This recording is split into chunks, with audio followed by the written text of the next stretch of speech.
오늘 본문 말씀 마태복음 21장 42절부터 46절 읽겠습니다. 예수께서 이르시되 너희가 성경의 건축자들이 버린 돌이 모퉁이의 머릿돌이 되었나니 이것은 주로 말미암아 된 것이요 우리 눈에 기이하도다 함을 읽어본 일이 없느냐. 그러므로 내가 너희에게 이르노니 하나님의 나라를 너희는 빼앗기고 그 나라의 열매 맺는 백성이 받으리라. 이 돌 위에 떨어지는 자는 깨지겠고 이 돌이 사람 위에 떨어지면 그를 가루로 만들어 흩으리라 하시니 대제사장들과 바리새인들이 예수의 비유를 듣고 자기들을 가르쳐 말씀하심인 줄 알고 잡고자 하나 무리를 무서워하니 이는 그들이 예수를 선지자로 알미였더라. 아멘. 영어로 읽겠습니다. Therefore I tell you that the kingdom of God will be taken away from you and given to a people who will produce its fruits. Anyone who falls on this stone will be broken to pieces. Anyone on whom it falls will be crushed. When the chief priests and the Pharisees heard Jesus' parables, they knew he was talking about them. They looked for a way to arrest him, but they were afraid of the crowd because the people heard that he was a prophet. 아멘. 어떤 물건을 가지고 있다가 필요 없다고 버렸지만 나중에 생각하니까 그것이 중요한 물건이었다고 깨닫는 경우가 있습니다. 선풍기를 사용하는데 버튼이 좀 헷갈리게 되어 있어요. 그 리모컨을 찾았는데 가만히 생각해 보니까 이전에 이것이 선풍기 리모컨인 줄 모르고 그냥 필요 없는 건 줄 알고 버렸던 기억이 있습니다. 필요 없다고 생각했지만 나중에서야 그것이 중요하다고 깨닫게 되어지는 것은 역사 속에서도 일어나는 일입니다. 뛰어난 전쟁 전략가이고 로마 제국의 영토를 확장시킨 줄리어스 시저라는 인물이 있습니다. 시저는 로마 제국이 광대해지고 영토가 확장됨에 따라 원로원을 중심으로 한 공화정 제도의 한계점을 깨닫습니다. 그래서 원로원의 반대를 무릅쓰고 개혁적인 정책을 밀어붙입니다. 그 정책이 나중에 황제정의 기초가 되죠. 로마 제국은 좀 더 효과적이고 신속한 대응이 필요했기 때문에 느리게 모든 것들이 다 합의되어져야 하는 원로원 제도의 한계가 있었던 것이죠. 그러나 원로원 사람들은 왕과 같은 그런 권위가 집중되는 것을 두려워했기 때문에 이 줄리어스 시저를 나중에는 그를 암살하게 되어집니다. 그러나 시저가 시작한 이 황제정의 기초는 시저가 죽음으로 끝나는 것이 아니라 그의 뒤를 이어받은 그의 양자 옥타비아누스에 의해서 황제정의 기초가 되고 옥타비아누스는 초대 황제가 되어집니다. 우리가 역사를 살펴보면 패배해서 완전히 사라지는 경우도 있지만 어떤 때는 완전히 패배하고 사라졌다라고 생각하는데 사라지지 아니하고 살아서 오히려 더 큰 세력을 형성하는 경우가 많이 있습니다. 우리 기독교 신앙의 핵심 메시지도 그렇습니다. 패배하고 잊혀진 것 같지만 오히려 그것이 승리한 것이고 모든 것을 덮어버리는 역사가 나오죠. 바로 우리 예수 그리스도의 삶과 그의 가르침과 사역입니다. 바로 오늘 말씀에 나오는 버려진 것과 같지만 오히려 그것이 더 귀하게 쓰이는 모퉁이들이 되는 그러한 역사를 이야기하고 있습니다. 사순절 기간을 보내면서 사망을 생명으로 바꾸고 패배를 승리로 바꾼 예수님의 모습을 깊이 묵상하고 말씀 가운데 주님과 더 가까이 가는 시간들이 되어지길 바랍니다. 마태복음의 말씀은 21장부터 예수님께서 예루살렘에 입성하시고 대제사장들과 서기관들, 유대 지도자들과의 대립이 점점 더 심각하게 되어집니다. 21장, 22장, 24장으로 계속 넘어가면서 이 갈등과 다툼이 결국 예수님의 죽음으로 이어지게 되어집니다. 그러나 반복적으로 보여주는 것은 예수님께서 이러한 죽음을 미리 예견하시고 그것을 말씀하셨다는 것입니다. 표면적으로 보면 예수 그리스도께서 죽으시고 실패한 것 같은 그런 모습이고 오히려 유대 지도자들이 승리한 것 같이 나타나지만 오히려 그것은 비극과 패배가 아니라 하나님 나라의 완성으로 우리에게 나타납니다. 그리고 예수님은 예수님을 대적하고 예수님을 거부하는 무리에 대해서 그들의 운명이 어떻게 될지를 선언하십니다. 그것을 21장과 22장에 거쳐서 세 가지의 비유로 말씀하십니다. 먼저 대제사장들과 서기관들이 와서 예수님께 질문 공세를 퍼붓죠. 무슨 권세로 이렇게 하느냐? 바로 예수님께서 성전에서 일으킨 그러한 소동 같은 일 때문이었을 것입니다. 성전에서 장사하는 자를 쫓아내시고 또한 그러한 가르침을 주시는 이것은 성전을 중심으로 한 유대 지도자들, 바리새인과 사두개인들에게는 아주 직접적이고 적극적인 공격이며 도전이었습니다. 너는 도대체 무슨 권세로 이렇게 우리 지도자들을 대적하느냐라고 이야기합니다. 그때 예수님은 다른 질문으로 그 대답을 대신합니다. 그러면 내가 너에게 한 가지를 묻겠다. 요한의 세례가 하늘로부터 온 것이냐 사람으로부터 온 것이냐? 거기에 이 사람들은 대답을 하지 못합니다. 왜냐하면 하늘로부터 왔다고 하면은 왜 요한을 믿지 않느냐고 할 것이고 만약에 사람으로부터 왔다 그러면 모든 사람이 요한을 하나님의 선지자로 믿기 때문에 군중들을 들여왔기 때문에 이들은 결국 대답하지 못합니다.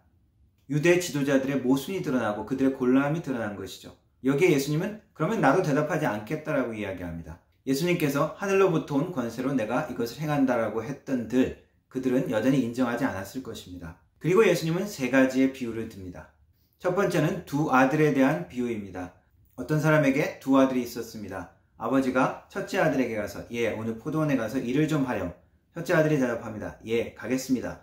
그렇게 대답은 했지만 실제 가지 않고 불순종합니다. 둘째 아들에게 가서 이야기합니다. 오늘 포도원에 가서 일을 좀 하렴. 근데 둘째 아들은 대답합니다. 아버지 오늘 바빠서 저 일 못 가요. 오늘 낮잠도 자야 되고 친구들하고 컴퓨터 게임도 해야 되고 오늘 못 갑니다. 그렇게 대답을 했지만 정작 나중에 뉘우치고 다시 이 아들은 포도원에 가서 일을 합니다. 예수님이 묻습니다. 둘 중에 누가 아버지께 순종한 아들이냐? 당연히 대답하겠죠. 두 번째 아들입니다. 예수님의 결론적인 말씀은 세리와 창기가 너희들보다 먼저 하나님 나라에 들어가게 될 것이다 라고 이야기합니다. 충격적인 선언이죠. 두 번째 비유를 이야기하십니다.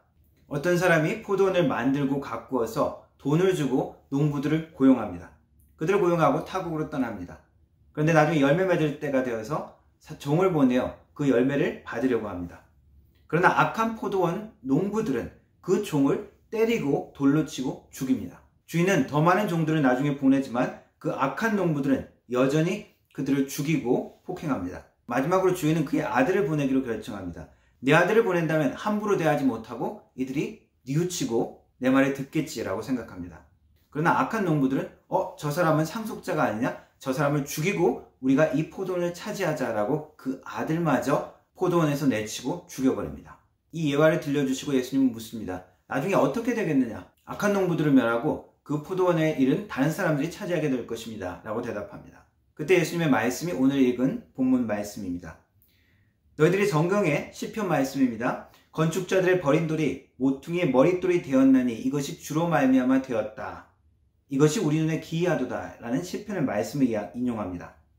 이것을 읽어본 일이 없느냐? 너희들이 나를 대적하고 버리겠지만 그것으로 끝나는 것이 아니다라고 부활까지의 이야기를 암시하시는 것입니다. 그리고 이야기합니다. 그리고 말씀하십니다. 하나님의 나라는 너희는 빼앗길 것이고 그 나라에 열매 맺는 백성들이 가득 차지할 것이다.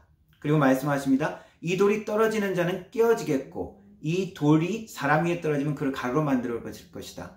무엇을 말씀하시는 것입니까? 심판에 대한 이야기입니다. 이것이 무슨 말씀인지 당장 알아들은 대제사장들과 서기관들은 분노하고 예수를 당장 체포하여 죽이려고 합니다. 하지만 예수의 제자들과 그 따르는 군중의 무리가 두려워서 어찌할 수가 없죠. 그리고 다시 세 번째 비유, 혼인잔치에 대한 비유를 말씀하십니다. 왕이 혼인잔치를 베풀고 사람들을 초대했지만 그 혼인잔치를 거절한 사람들이 있고 나중에 초대받지 못한 자들까지 초대하여 그 잔치 자리가 채워지는 이야기죠.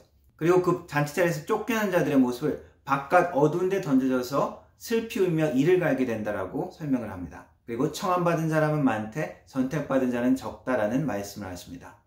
사람들의 불순종을 지적하시는 것이지만 한편으로는 하나님께 주권적이고 은혜로운 선택에 대한 말씀을 하십니다. 성경은 이러한 외면당하고 소외당했던 사람들이 오히려 받아들여지고 오히려 하나님의 나라에 들어가는 반전과 같은 이야기로 가득 차 있습니다. 희망과 소망이 전혀 보이지 않고 모든 것들이 사라진 것 같은 그 상황 속에서도 하나님께서 일하시며 하나님께서 회복시킬 수 있는 것을 하나님이 보여주시는 것입니다.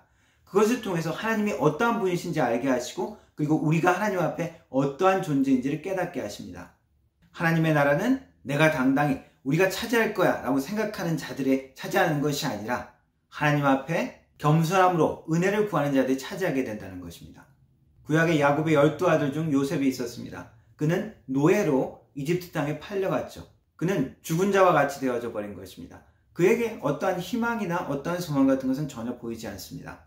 그러나 그가 이스라엘, 야곱의 가족의 구원자가 되어집니다. 하나님께서 그와 함께 하셔서 그를 총리로 세우시고 가뭄 때에 이스라엘, 야곱의 가족을 보호하는 역할을 하게 되지요. 모세는 어떻습니까? 살인을 하고 도망자의 신세로 왕궁을 떠나서 잊혀진 자로, 힘없는 자로 광야로 가버리죠. 그러나 그런 그가 이집트 땅에서 이스라엘을 구해내는 구원자의 역할을 하게 되어집니다. 아이를 낳지 못하는 희망과 절망이 사라진 것 같은 여인에게 그러한 상황에서 태어난 아기 삼손이 이스라엘 사사로서 이스라엘을 이방 민족들 가운데 구원자로 하나님이 사용하십니다. 아이를 낳지 못하는 절망 가운데 있었던 여인 한나를 통해서, 그의 기도를 통해서 이스라엘을 이끄는 사무엘 선지자를 하나님은 만드십니다. 가족으로부터도 인정받지 못하고 잊혀졌던 다윗을 하나님은 이스라엘의 왕으로 세웁니다. 절망과 낭만 같은 순간에 하나님이 함께 하시면 생명과 능력이 나타나는 구원의 역사가 일어납니다. 심지어 교회를 핍박하고 예수를 따르는 무리를 죽이려 했던 사울은 어떻습니까? 처음에 교회는 그를 지옥에 떨어져 예수의 대적자로 생각했을 것입니다. 그러나 주님이 그를 만나주셨을 때 그는 복음을 위해서 그의 평생을 주님 앞에 헌신하는 위대한 사도 바울이 되어집니다. 오늘 말씀에서 설명하는 예수님의 모습은 그 하나님의 역설적인 섭리의 절정을 보여주는 말씀이기도 합니다. 예수님은 목수로 알려져 있습니다. 그러나 그 말을 번역하면 현대말로 건축가나 기술자 정도로 번역할 수 있다고 합니다. 그래서 예수님은 돌의 용도, 건축에 대한 그런 모든 것들을 잘 알고 계셨을 것입니다. 오늘 말씀에서 예수님은 건축자들이 쓸데없다고 생각하는 돌을 이야기하고, 그리고 그것이 결국 모퉁이 돌, 아주 중요하게 사용되는 돌로 사용되는 그 예를 이야기하십니다. 예수 그리스도 자신께서 조롱당하고 힘과 권력 앞에서 체포되어지고 그의 모든 제자들을, 충성스러웠던 모든 사람들은 배반하고 떠나버리는 그 상태에서 죽임을 당하죠. 모든 희망이 사라지고 모든 소망이 사라지는 잊혀진 존재, 필요 없는 존재가 되어져 버립니다. 필요 없다고 생각한 그 돌이 아주 주춧돌과 같은 아주 중요한 역할을 하는, 건축에 꼭 필요한 그러한 역할을 하게 되는 것. 이것이 기이한 것이고 사람들을 놀라게 하는 것. 우리 예수님의 십자가의 사건입니다. 에베소서 2장에서는 예수님께서 머릿돌이 되어서 모든 건축물을 연결시키는 그러한 중요한 역할을 한다라고 표현하고 있습니다. 그러나 순종하지 않는 자들에게는 모퉁이 돌이 단순히 필요 없는 것으로 끝나는 것이 아니라 심판의 모습으로 나타납니다. 베드로 사도도 이 보배롭고 귀한 진리가 누군가에게는 거치는 것이고 불편한 것이고 나중엔 심판이 된다고 이야기하고 있습니다. 베드로전서 2장 말씀입니다. 성경에 기록되었을 때 보라, 내가 택한 보배로운 모퉁이 돌을 시온에 두나니 그를 믿는 자는 부끄러움을 당하지 아니하리라 하였으니, 그러므로 믿는 너희에게는 보배이나 믿지 아니하는 자들에게는 건축자들이 버린 그 돌이 모퉁이의 머릿돌이 되고 또한 부딪히는 돌과 걸려 넘어지게 하는 바위가 되었다 하였느니라.